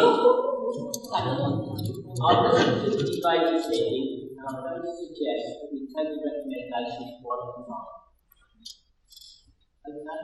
God's all right. Those in favour of the timeline. Mr. Mayor, may we have a recorded vote?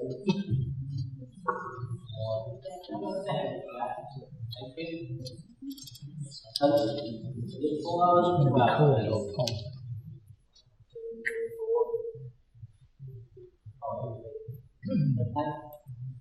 Those in favour, 13.1, Mr. If councillors would bear with me, this might take a while. And I do apologise if I've crossed you off when you're here, but I'm going to try and read out the names of the councillors I believe are in the room. The following the Mayor's advice. This is about recommendation 13.1 verse. 4 against or abstain, please. Councillor Can. We'll do one at a time. Councillor Khan. Councillor Chenchi. Councillor John Cook. Councillor Martin Cook. Councillor George Edmund. Councillor Lablacan. Councillor Ellesmere. Councillor Fern. Councillor French. Councillor Gage. Councillor Gardner. Councillor Gibbs. Councillor Goldsmith. Councillor Goonan. Councillor Grant. Albert. Councillor Tracy Grant. Councillor Harsons. Councillor Hopgood. Councillor Jones. Councillor Kirby. Councillor Criderwood. Councillor Leader. Councillor Lockington. Councillor McCartney. Councillor MacDonald. Councillor Maguire. Councillor Knowles. Councillor Phillips. Councillor Powell. Councillor Quinton. Councillor Riley. Councillor Rudkin. Councillor Smart. Councillor Strout. Councillor Stubb. Councillor Whittle. Councillor Wright. That one I believe is carried. I'm going to drop the councillor now, if you don't mind. 13.2. Cam. Connell. Chenchi. John Cook. Martin Cook. Dedman. Galabalacan. Ellesmere. Fern. French. Gage. Gardner. Gibbs. Goldsmith. Goonan. Albert Grant. Tracy Grant. Parsons. Hopgood. Jones. Kirby. Criderwood. Leader. Lockington. McCartney. MacDonald. Maguire. Knowles. Phillips. Powell. Quinton. Riley. Rudkin. Smart. Strout. Stubb. Whittle. Wright. That one was also carried. 13.3. Again, 4 against. Abstain. Can. Carl. Chenchi. John Cook. Martin Cook. Dedman. Lablacan. Ellesmere. Fern. French. Gage. Gardner. Gibbs. Goldsmith. Goonan. Albert Grant. Tracy Grant. Parsons. Hopgood. Jones. Kirby. Criderwood. Leader. Lockington. McCartney. MacDonald. Maguire. Knowles. Phillips. Powell. Quinton. Riley. Rudkin. Smart. Strout. Stubb. Whittle. Wright. That one was carried. And finally, I think 13.4. Can. Carl. Chenchi.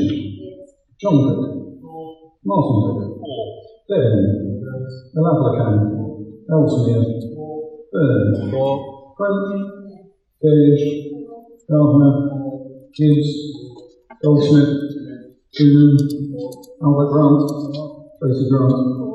Parsons. Hopgood. Jones. Kirby. Criderwood. Leader.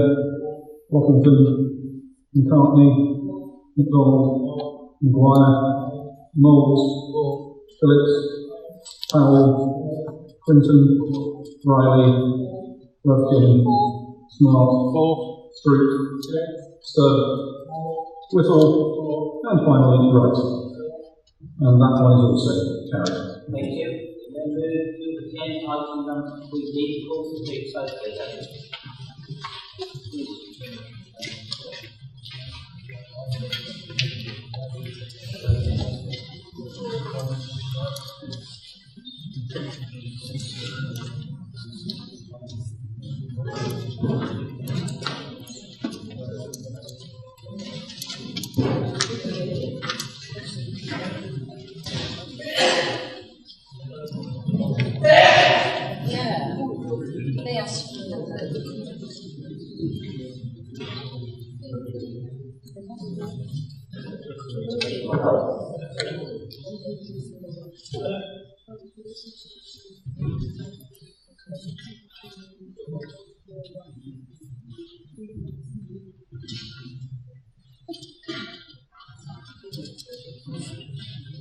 We now move to agenda item number 8, and I understand that additional papers have been tabled.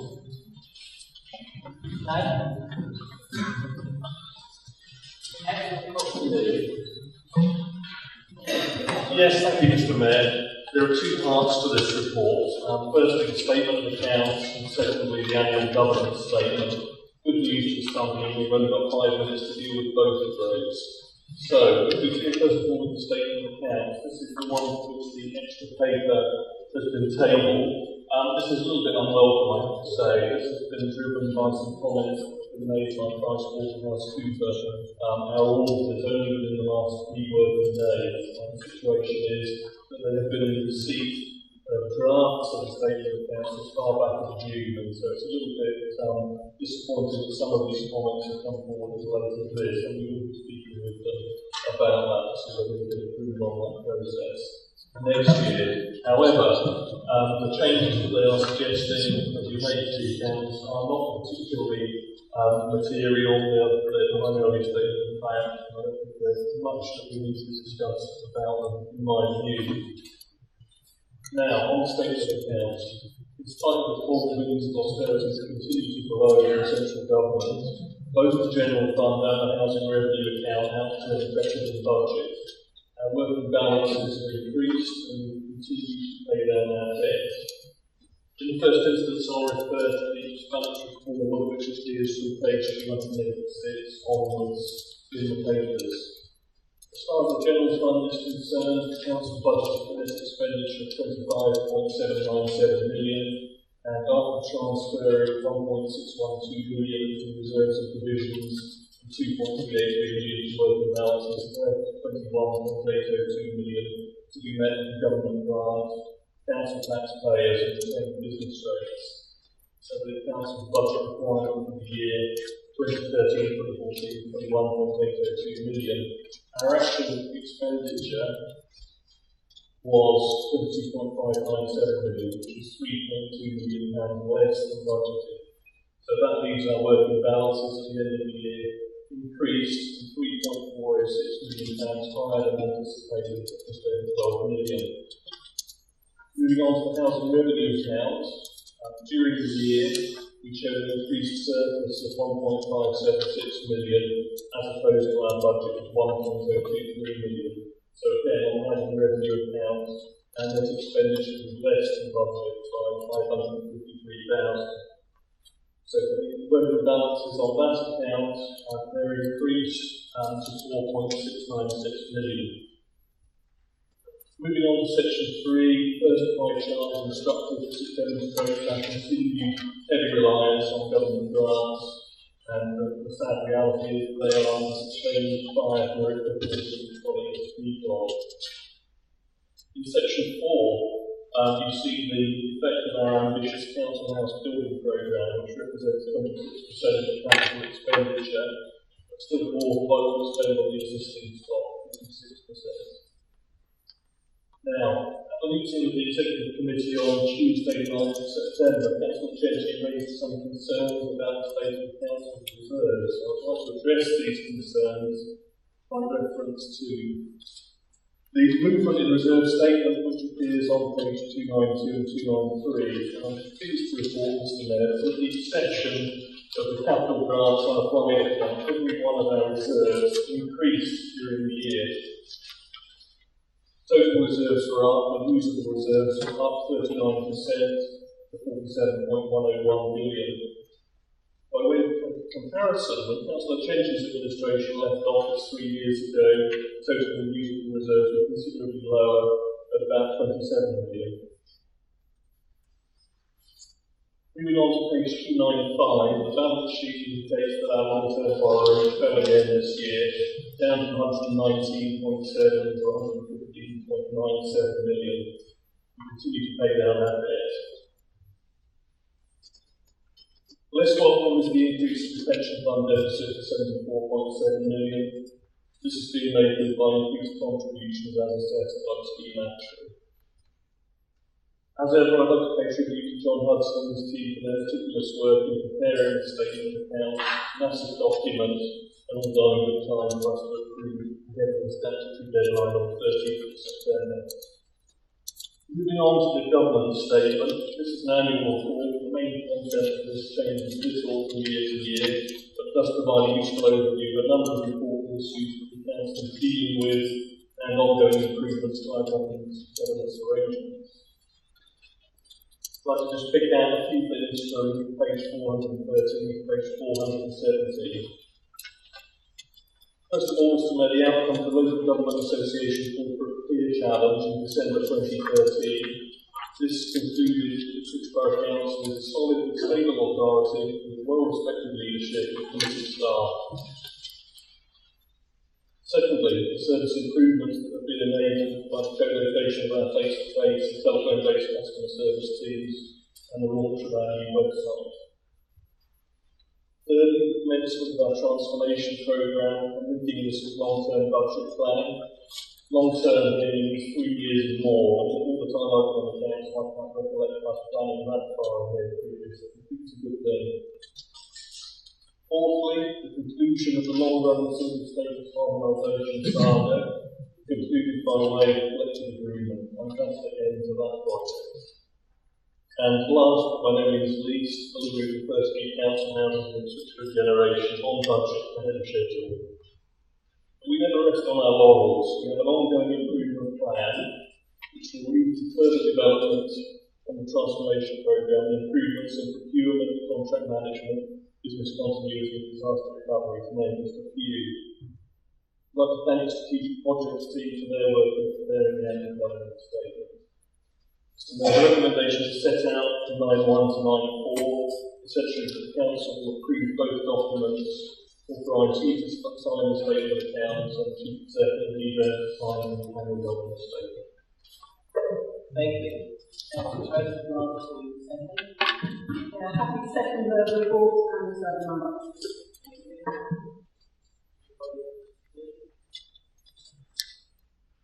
Those in favour of the recommendation, please vote to 281, please show. Everybody vote. Okay, carried. Now move to agenda item number 9, and it's Yes, thank you, Mr. Mayor. This subject comes up twice a year at Council, and this report covers the full year from April 2013 to March 2014. Completes the year that we reported on the first half of in January, if that makes sense. Firstly, I have to mention paragraph 7.3, which conveys the very positive news. The investment we've done for the year is 62% better than budget, at £236,472. Testament to the hard work and proactive approach adopted by our officers, John Hudson, David Lawson and others.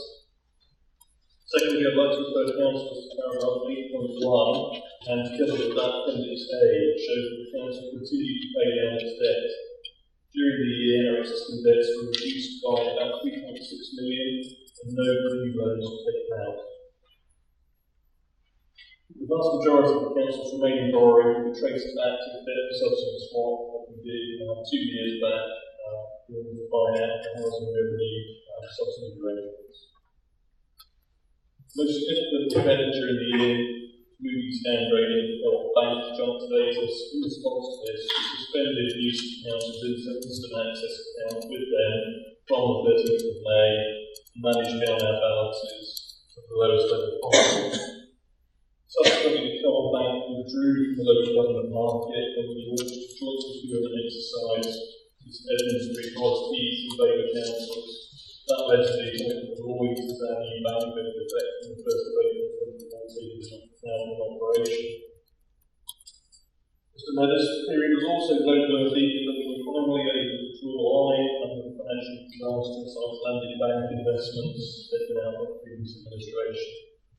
Paragraphs 8.5 and 8.6 set out the final position with all debts either now repaid, sold at auction, or agreed to be written off. This year also recommended some minor changes to the Treasury Management Policy. These reflect really some technical changes to the credit rating regime, gradual progress in financial markets back towards normality, and the fact that increases in our usable reserves mean that we now have more cash available to invest than previously. So I'd like to move the recommendation 11.1 that we note the report, but also 11.2 to 11.5, which itemise those specific policy changes. Thank you. Thanks, John. Yeah, well, so I have to second this one. Thank you. And we agree the recommendation page 425. Those in favour, please show.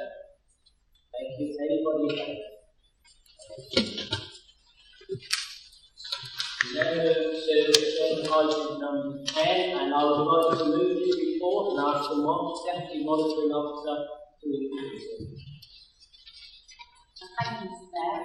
As detailed in the report, this is recommending for the independent persons to carry out consultative role under the Council's Code of Conduct. You know in the report that the recruitment process is undertaken by all monitoring officers in Suffolk, and the proposal is for those persons listed in previous ones to report. You will see that in fact, the monitoring officers will be also mentioned previously in the Council to use to cost of this. So what we're being asked today is to approve the recruitment and also relevant to Are there any comments or questions? Can we move report page 4 through 6? Those in favour, please show. Thank you. We now move to agenda item 11. And I would like to move this report because it takes the answer. Thank you, Mr. Mayor. So on this occasion, we're looking at the appointment or recruitment of an independent person to a member. This is a co-option to the Audit and Governance Committee. You will see the report of the current person is due to complement their office, and therefore we need to recruit another person. But you notice that the chair has actually requested that this now be a remunerated office. You will see the report also that the scheme approved by the Council actually does not currently provide for remuneration, and therefore we will be asked tonight to agree to vary the current scheme to allow for remuneration as detailed in the report. And so today's recommendations on the final pages of funding tonight, that the Council approves the allowance of £200 per annum, £50 per week, the independent authority member, and to say the chair believes that we actually have a wider scheme to consider and work moving forward. In addition, you see that you're asked to agree to the private project allowance. Comments or questions? So we agree recommendations. Then we move to agenda item number 12. Consider nomination change and committee every year. Thank you. Thank you, Mr. Mayor. As a table. Thank you. We agree that those changes coming? Agreed. Thank you very much. There being no other business, I declare the meeting closed. ensure the safe getting home. Thank you. It's going to be